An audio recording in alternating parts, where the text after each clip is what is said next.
తాకట్లో ఉన్న మీ బంగారాన్ని విడిపించి ఆ రోజు ఆన్లైన్ రేటుకి కొంటాం. Sharma gold company. బండెద్దు సంసారాన్ని ఒక్కడే తన భుజాలపై మోశాడు. కుటుంబ సమస్యలను, పిల్లల భారాన్ని అన్నీ తానై భరించాడు.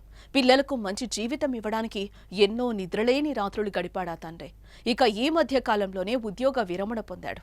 ఇప్పుడు అతనికి 63 ఏళ్లు. ఇక మిగిలిన జీవితాన్ని ప్రశాంతంగా గడపాలనుకున్నాడు. కానీ తానొకటి తలిస్తే దైవం ఒకటి తలిచినట్లు ఉద్యోగ విరమణ తర్వాత ఆ తండ్రికి మరింత మనోవేదనకు గురయ్యాడు. ఉద్యోగ విరమణ అనంతరం వచ్చిన డబ్బుల విషయంపై కుటుంబంలో గొడవలు తలెత్తాయి.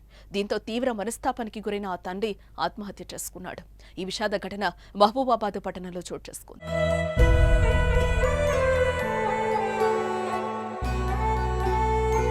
మహబూబాబాద్ పట్టణంలోని రామచంద్రపురం కాలనీలో వీరయ్య అనే వ్యక్తి ఉంటున్నాడు.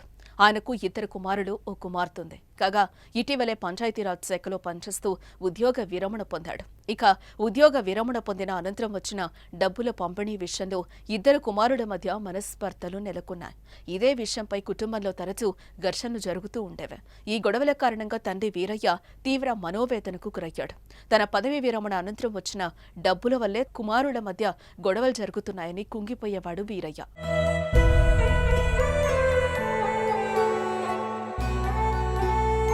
పదవీ విరమణం తర్వాత మిగిలిన జీవితాన్ని సంతోషంగా గడుపుతామని భావించిన వీరయ్యకు కొడుకుల మధ్య గొడవ కాస్త ఇబ్బంది పట్టింది. దీంతో తీవ్ర మనస్తాపానికి గురై వారం రోజుల కిందట ఇంటి నుంచి వెళ్లిపోయాడు.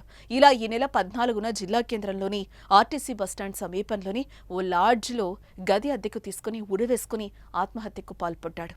ఇది గమనించిన లాడ్జ్ మేనేజర్ పోలీసులు కుటుంబ సభ్యులకు సమాచారం ఇచ్చారు. ఇక ఘటనా స్థలానికి చేరుకున్న పోలీసులు కేసు నమోదు చేసుకుని దర్యాప్తు చేస్తున్నారు. నైటు 8:30కు వచ్చింది సార్. వచ్చి తెల్లారిగట్ల ఒకటామె రూమ్ సాఫ్ చేద్దామని పిలిస్తే ఎంత డోర్ కొట్టినా లేపలే. ఆమె నన్ను పిలిచింది. నేను కూడా కొట్టినా. కొడితే ఎంతకు లేకపోయేసరికి వాళ్ళ కుటుంబ సభ్యులకు వాళ్ళకు అధ్యక్షుల వారికి ఫోన్ చేసినాం.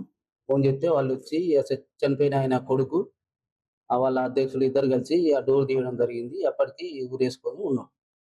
తెల్లారిగట్ల వాళ్ళు వచ్చిన తర్వాత 8:30 అయింది.